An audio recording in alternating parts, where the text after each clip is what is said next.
upper echelons of royalty, unseen establishment the judges, figures. the law firms. Yes. But aren't you referring to a very small, tiny class in a country of 65 million people? Yeah, they're the ones who are ruling Britain today. 1%. There's 1 or 2% own something like 70% of Britain. You know, these... You think accent in this country still matters? To have the right accent, to have the royal pronunciation, the received pronunciation. Does it really matter? To make progress in this country? I think it does, you know, in perceptions. I mean, your English accent is far more crystal clear than mine. And you must be kidding. No, but it's something that the Taliban picked up on when they started questioning me, and they said, you have a very strange voice. Strange voice? Yes, and your accent. And I said, we don't all talk like the Queen. And then I said, a little light bulb went off in my head, and I said, I come from the tribal areas of Britain. And tribal areas? That's what they said, and I said, yes, I come from the area between Scotland... You created that? Yes. I said, I come from the area between Scotland and England, and we're called Geordies, which is true, we are called Geordies, people from the northeast of England. And then I said, we're horribly oppressed by the people in the south, and they like that. Let's move forward a little bit. How has your family reacted? I was reading that initially your family was very upset by your conversion, but then your parents, your mother, really accepted that. My mother was just delighted that I stopped partying, clubbing, drinking, burning the candle at both ends. And now she's more accepting to Islam. So that was a major victory for me. And the other advantage was, as a reaction to my conversion, she started going to church again. And as a reaction to your conversion? As a reaction, yes. And I said, this is great.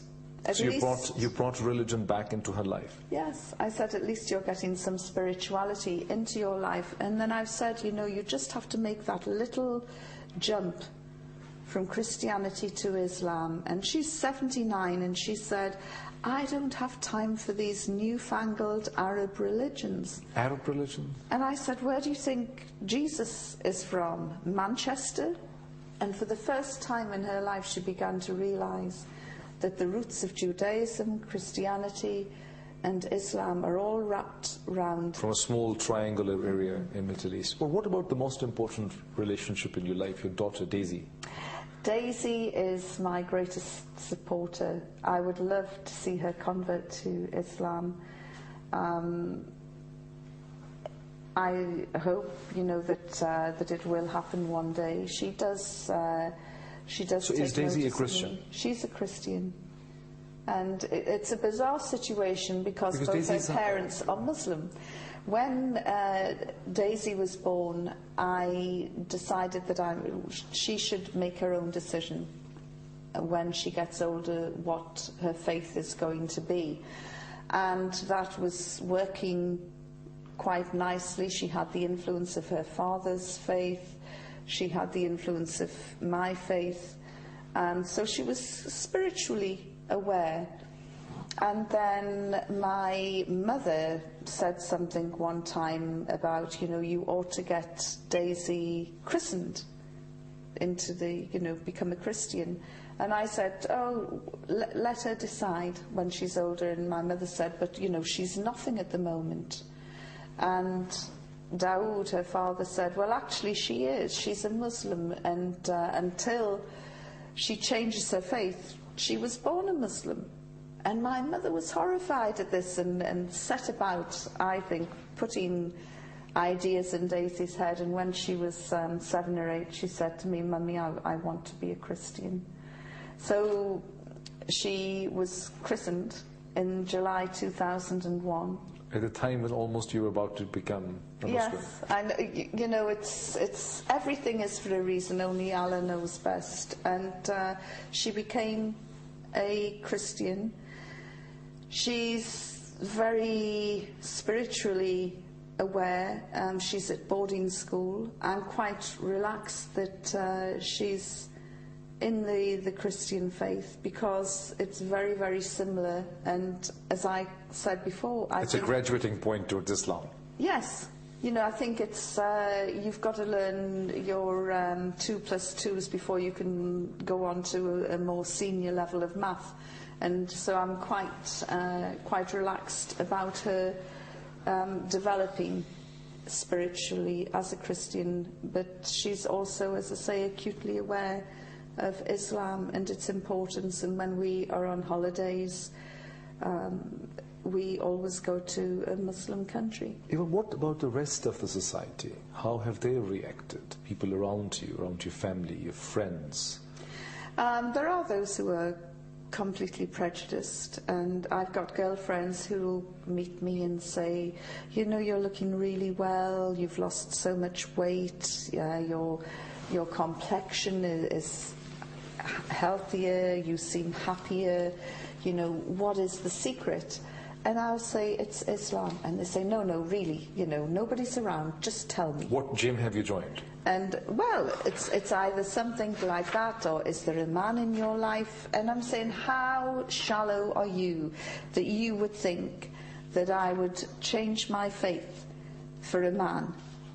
You know, what does that say about yourself? And they say, well, just tell us what it is. And I say it's Islam, and they are, you know, in a denial over it. But when I look at some of your old photographs with this woman here, with this short bob hairstyle, and from this hairstyle and this face and this profile you change into this, how do people react to that, this dress code? Well, the hijab is part of my business suit. It tells the world, I am a Muslim, I'm a Muslim woman, treat me with respect, don't hit on me, don't offer me alcohol, don't get intimate or put your hand on my shoulder. Or so you don't shake hands? No. Okay. No. So I broke the rule. Well, do you know, it's difficult. Sometimes I will just go like that and people accept it. But at the beginning of this year, I was in Cairo and I met Sheikh Tantawi, and we had a meeting, and when we left to go, he went to shake my hand. Sheikh? Yes, from Al-Azhar, the Sheikh. And I just said, no, sorry, I don't shake hands. And do you think it's part of Islam? Yes, it is. That women should not shake hands with them? Absolutely. You know, it's something that the Prophet, peace be upon him, would never dream of doing, and he is our greatest role model. And so I just pulled back and said, no, I don't shake hands. And he insisted on shaking my hand, and you could tell his entourage were very unhappy by this gesture. His gesture or your gesture? His gesture. And again, I went like that. And then he said in Arabic to my host, who is she listening to? This is the problem with Muslims in Europe. They listen to extreme voices. And he said, now tell her to shake my hand. She is like my daughter. And I didn't want to get into a confrontation. You know, he sits in the highest scholarly seat in Sunni. But do you think that the Sheikh made a very interesting comment, actually? I mean, the Sheikh sitting in Al-Azhar in Egypt is pointing to the fact that the European converts and European Muslims are far more conservative. The people in Britain and in Europe are far more conservative Muslims than people that live in the Muslim countries. Yes, absolutely. I mean, I remember when I went to Pakistan to spend 2 or 3 weeks with some friends, because I said, you know, I feel as though I'm losing my spirituality and I really need to get back to England. No, to get back to roots. And they said, come out to Pakistan and we'll help you. And I had some time, and so I went out. And I decided that in Pakistan I'll start to wear the hijab, because it's a Muslim country and it will be easier for me to wear a hijab. You started to wear hijab, or you stopped wearing hijab? I started to wear... You started wearing hijab. So it is in Pakistan that you started wearing hijab? Yes. And